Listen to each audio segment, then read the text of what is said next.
Daniel Hoffman, former CIA station chief, Fox News contributor. And Dan, good morning to you. Good morning. A few direct and straightforward questions. First, why pull back last night, Dan? Well, the Trump administration imposed maximum economic sanctions on Iran to drive them back to the bargaining table so that we could fix that very flawed nuclear deal which the Obama administration negotiated. And what is possible, if I were to engage in a little bit of speculation, is that the administration was prepared to launch a retaliatory strike last night, but that they might have wanted to give Iran one last opportunity to come back to the negotiating table before doing so. Now, whether we looked at a back channel with Iran, which we've done in the past, to start those negotiations or make it clear that we're ready, the president has stated so publicly. Maybe we took some other action last night to pull us back from the brink before we launched our own kinetic action. Okay, Dan, I'm just looking at the Twitter feed here, and the president is firing off at least two, maybe three of these. Let me digest these in a moment, but we'll continue our discussion here.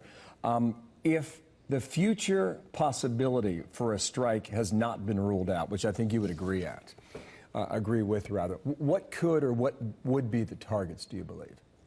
Right. I think so. Let's be clear. We haven't struck yet, but we absolutely can. If we were not to strike, that would also deliver a very serious message, I think, to Iran and other enemies we face around the world.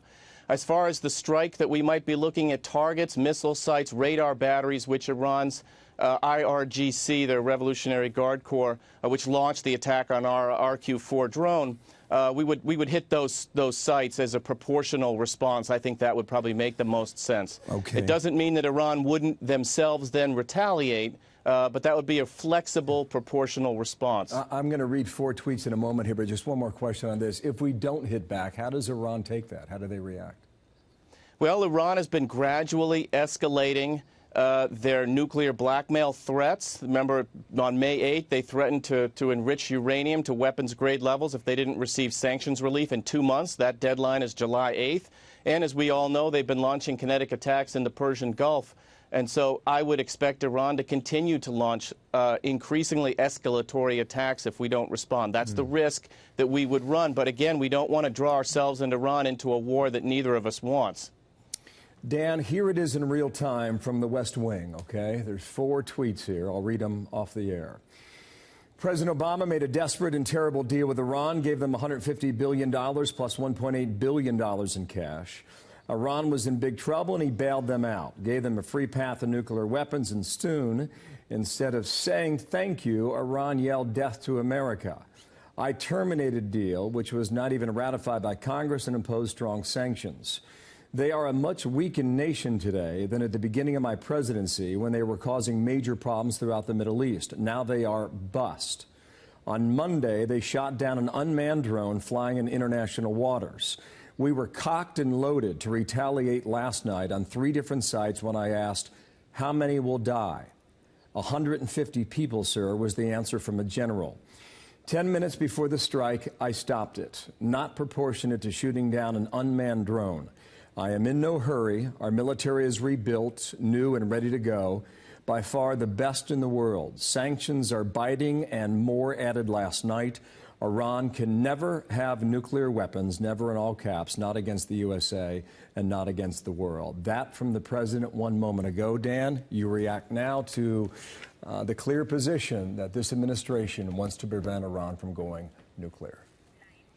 Well, let's be clear that Iran struck one of our unmanned drones. They have not struck any of our U.S. ships. They have not targeted U.S. servicemen and women in the Gulf.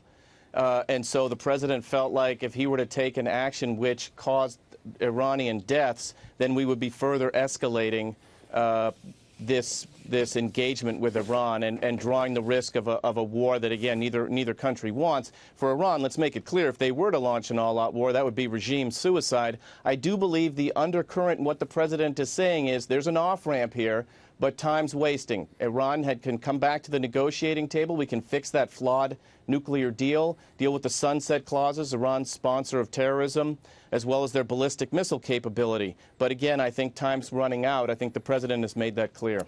It is clear that he wants to sit down with the leaders of that country. Do you see that happening? Well, there's no indication that Iran is ready to do that just yet.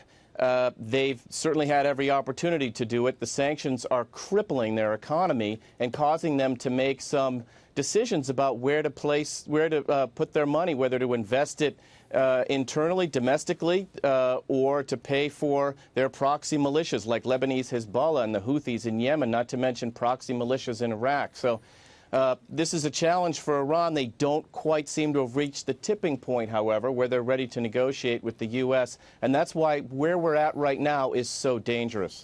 Terrific analysis. Thank you, Dan. Dan Hoffman with us here today, and we'll come back a bit later today when there is more news on that.